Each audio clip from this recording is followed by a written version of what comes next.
Yes, folks, it has been confirmed the fearless leader of the Canton PD is currently in negotiation to renew her contract. LOL. Laugh out loud. Hello, hello, hello, and welcome back, roommates, to Alexasrewm, where we are not lawyers, we are not medical professionals, and we are not law enforcement, we are just people.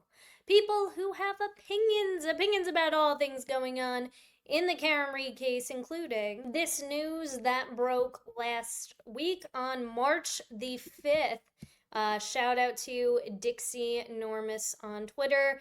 Go give them a follow.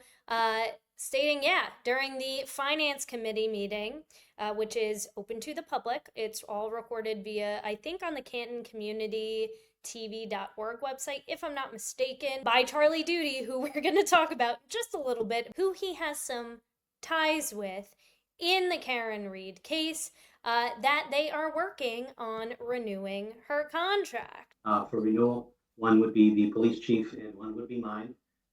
That those negotiations are ongoing as well, and I don't anticipate either of those being finalized 45 days prior to town meeting. First, we have the Tinder swindler, and now we have the notepad diddler, Helena Rafferty, who likes to make jokes about unaliving investigations involving Boston police officers. I mean, yeah, ha ha, Raffle and LMFAO and YOLO, right? All the things that the kids say these days. And the same woman who put out this shanty press release, not press released last week to all media outlets, which, I mean, I don't know who's putting together these press releases, but this is nothing like I've ever seen. Not that I'm a media expert in any way, shape, or form, but I mean, it's fairly easy considering I work in marketing and graphic design to easily white out and add white blocks to certain things like metadata when you're sending emails. I mean, this looks like it came directly from an email thread that was already ongoing. Now, we talked about this press release in one of my last videos, so I'm not going to go into it. But in this, she states that the investigation is no longer active and it will be closed. So, worded slightly differently than Hank the Tank Breenan had stated in court for the audience, right? For his big mic drop moment. But aside from all of the bombshells that have recently been made public, that definitely point the finger towards Helena Rafferty doing some sketch-detch thing. This confirmation that she is in negotiations for a renewal of her contract, because initially, when her first contract ran up, I think it was only for a year stint, following Kenny Berkowitz, who is now no longer, rest in pepperoni, with Chloe Albert, because, well, where is she? What's interesting about all of this is the timeline of events. So we know that Breathless Bev is pretty steadfast and holding on to that April 1 start date, which is swiftly approaching. We still don't know anything about the motion to dismiss. There are motions in limine that were filed in excess yesterday. We went over one or two of them yesterday in my video. I'll link that in my description notes so you can check it out. But what else is coming up next month? Well, the Canton Police Audit Committee, remember them, those fine folks? On their agenda for, I believe their meetings are now being moved back to live and in person. For a while, they were being held on Zoom exclusively, I think since like December or something like that, maybe even sooner than that, who hired an outside agency to audit the Canton Police Department because of all the shenanigans they pulled in this investigation. Don't let them get it twisted and tell you otherwise. On their agenda for this upcoming meeting on April 3rd is to discuss the Canton Police Audit report by the agency that they had hired, Five Stone Intelligence. So this is already while the trial is supposed to be taking place. I imagine at that point, by April 5th, we're already going to have had at least a jury selected. So pretty interesting timing. Public comments, questions, and answers will be heard at the Audit Committee sponsored community meeting scheduled for Saturday, April 5th, 2025 at Canton High School Auditorium. So if you are in the area from 2 to 5 p.m., and you want your voice to be heard and you want to make a comment, you want to go up to the mic and you want to ask questions, I 1000% encourage you to do so. Just a quick shout out to the Young Jerks. They have streamed pretty much every single Canton Select board meeting. Give them a follow on Twitter X and give them a follow on YouTube as well too, if you want to see those public hearings being streamed, whether they're live and in person or they are exclusively on Zoom. Something else I thought was interesting too is the fact that this file is titled Building Renovation Committee. I just think it's interesting that this is what the file is called when this is the agenda for the Police Audit Committee. So is this supposed to be the same committee for the Building Renovation Committee? I have no idea. I don't know if it's the same group of people, but I thought it was kind of ironic. So anyways, back to our girl, Helena Rafferty. So this is posted, again, shared by Dixie Enormous on the Twitter X's via the Canton Chronicle. So just to recap again, if you're new to the case or you just need a refresher, back in June of 2024, so again, this is still in the middle of the Karen retrial. It didn't end until the first week of July. The board generously decided to renew Rafferty's contract for a single year. She was also not called as a witness in the first trial either, so I don't know if she is going to get called in this upcoming trial, but I definitely think she's got a lot of explaining to do. She's got her hands all over this hot, steamy pile of poo-poo that is the Sallyport. Just long enough for the Reed case to conclude and for that much anticipated police audit to be completed. Because they, think about it, right? They're thinking, all right, well, we already know this is coming. I think at that point, too, people were getting hit with internal affairs investigation, which now the Commonwealth just filed a motion yesterday that they're trying to exclude any talks or any conversations during the trial, any questions about internal affairs investigations involving many of the state troopers, not even just state troopers, but also some of the shady, shoddy past of some of the Canton Police Department's finest. So yeah, that's a thing as well. The one that will magically make everything better, which I want to be hopeful because for those of you who watch my content who live in Canton and are directly affected by it, it's your money going into this police audit, and it was vehemently expressed in a lot of those police audit committees that, yeah, we're okay with increasing the budget if it means getting the right people to do a thorough job, a thorough audit of this police department, because we as taxpayers, one, have a right to know what the heck is going on and what our tax dollars are going to every single year, but also to know that they did a thorough job, to know that at the end of the day, it doesn't matter how much we paid for it, as long as the job got done the right way. I don't have a lot of hopes for it, but hopefully I'm wrong. I really, really hope I'm wrong. Since then, we've been graced with multiple incidents, including a cover-up of an officer's dog passing. That's been reported a lot online as well, too. And of course, last summer's fascinating revelation that the Commonwealth received video evidence from Rafferty herself with no report, no chain of custody, and just a casual little note reading. That is how it records, no tampering, LOL. So that is in direct response again to the inverted Sallyport video when it was asked, like, is this how it's always recorded? So let's take a look from this clip that was shared by Boston Brandy. Again, go give them a follow. I will give them a follow as well, too. I thought I was following them for sharing this clip. This, quote, letter. And it actually wasn't a letter. It was more of an informal note written on a personal pad, a Canton PD pad by the chief. There's no chain of custody log authenticating the videos, no authentication documents whatsoever, no foundational documents, no indication of where the videos came from or how she came to possess them at the time. But she did write on that little pad, quote, that is how it records, LOL, no tampering. end quote. How long did she know that it recorded like that? Because you have the gall to hop on like once in a blue moon when you feel like it, when you need money. You're like that annoying sibling, the black sheep of the family that like completely cuts off the family. But when they run out of money and they need help, like they always come back to you and they beg you for money. And because you're their parents, you're like, oh my God, like, or it's your brother or your sister, and you're like, oh my God, like, I feel a sense of weird obligation to give you the money, even though I know that you're not gonna put it to good use. How long did you know that this video recorded inverted? And why did this particular camera record inverted? Do other cameras in the Sally Port record inverted?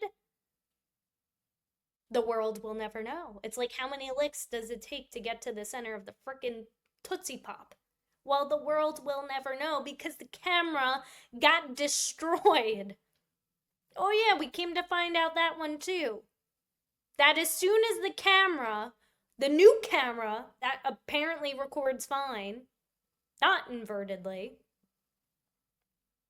was disposed of. Destroyed, disposed of. There's no work order, nothing. No receipt, nothing to prove when or who replaced the surveillance camera, this particular surveillance camera. How interesting. So the chief of police is laughing in the face of serious Brady violations, in the face of serious evidentiary violations And and what was the discovery date? violations. 10/10/24 you received that? Was that the date? 10/10/24. That's correct. So on 10/10/24, that of yes, 10/10/24, October 10th, which I believe was at or around the same time that the Canton Police Audit Committee was starting to form.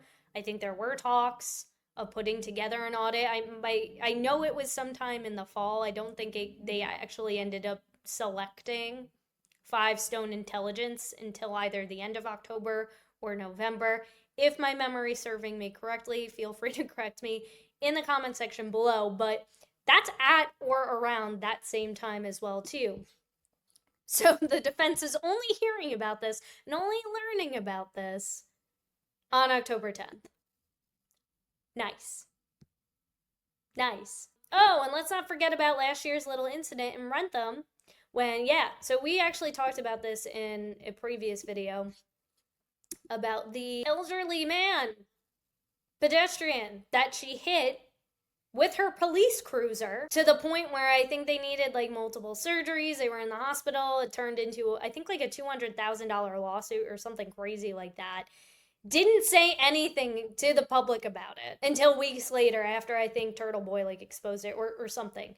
Somebody found out, started talking about it, and just like, oh, okay, well, I guess now I gotta get in front of this thing.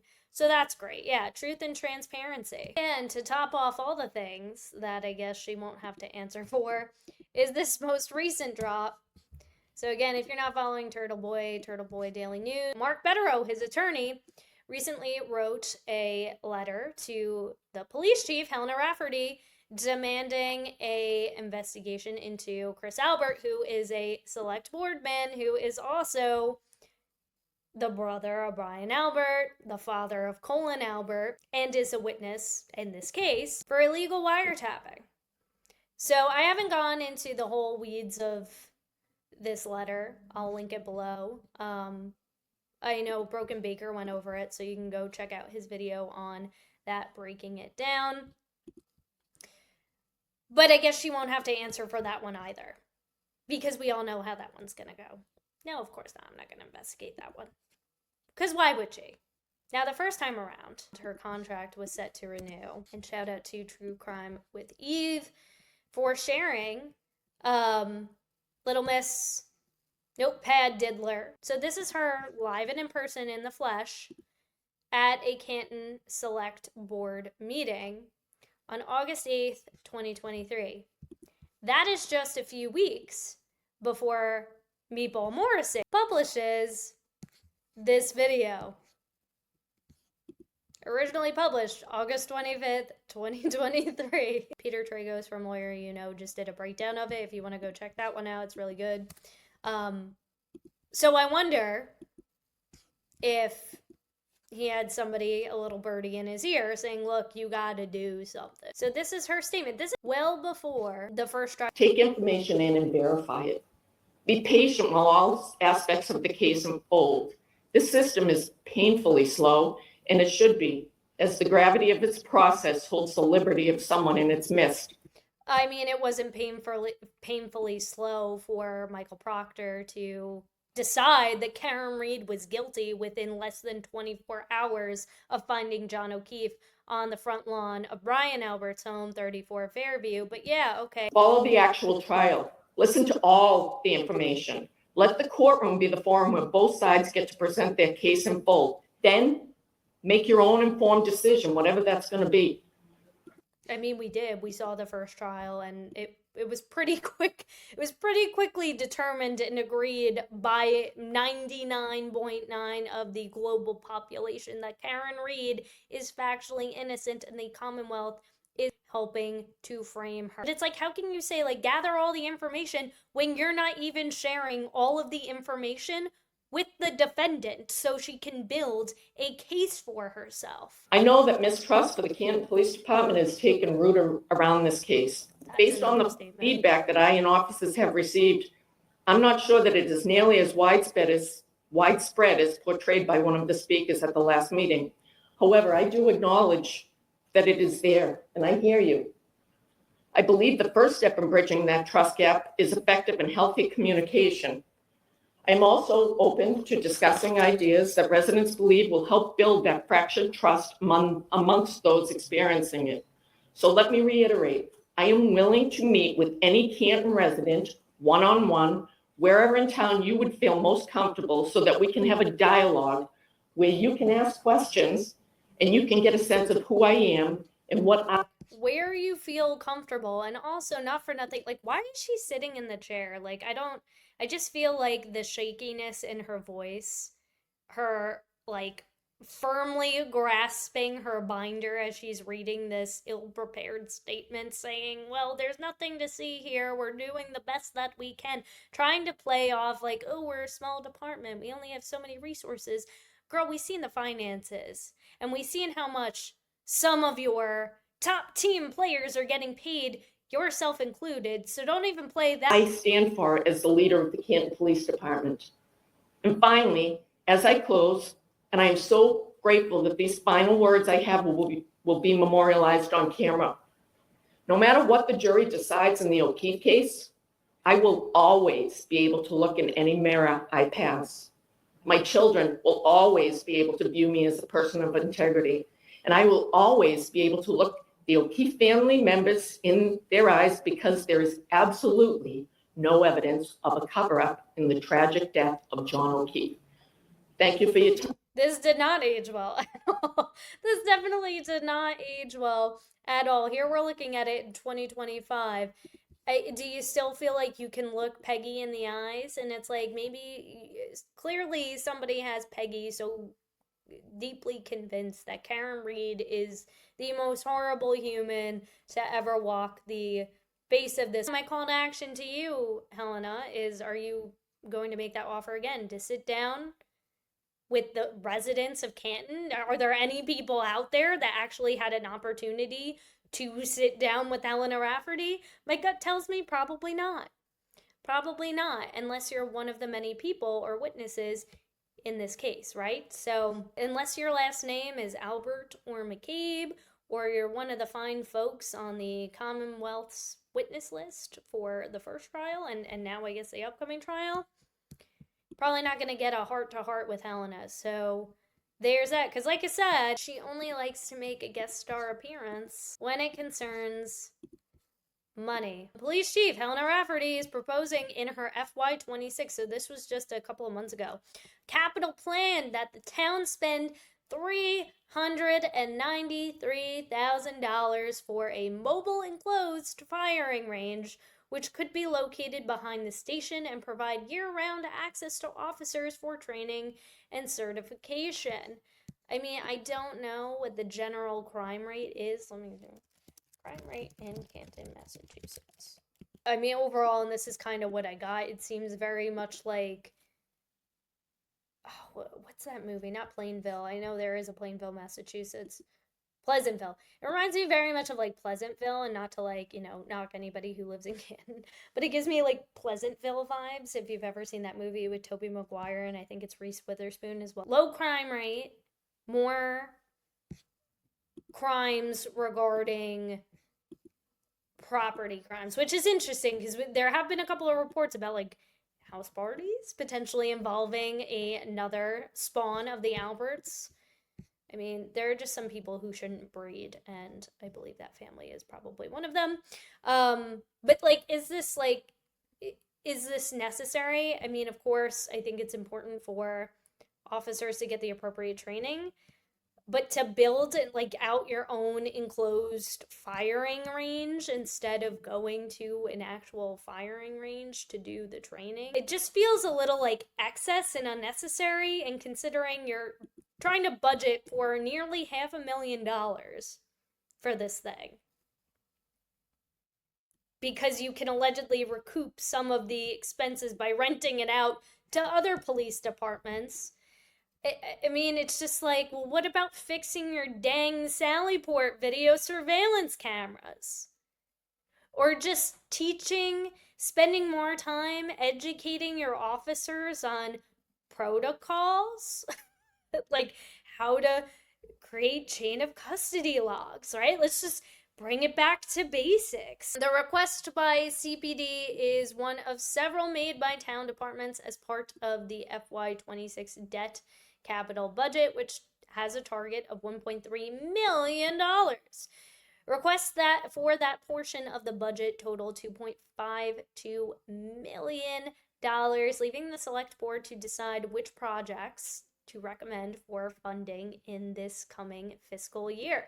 So again, if you can make it out to any of these select board meetings or just participate online, join via Zoom, make sure you do that if you live in Canton, because this is how they're spending your money. Requests for cash capital items, which are typically less expensive purchases for equipment and routine maintenance, are under the available amount of $1.1 million and therefore can all be funded pending approval by the select board. But that is all we got for now. So if you enjoyed today's content, I mean, if you are as outraged and furious as I am, and you want to continue to fight the fight and fight alongside with me for freeing Karen Reed, make sure you hit that subscribe button, make sure you hit the notification bell so you do not miss the next update from me.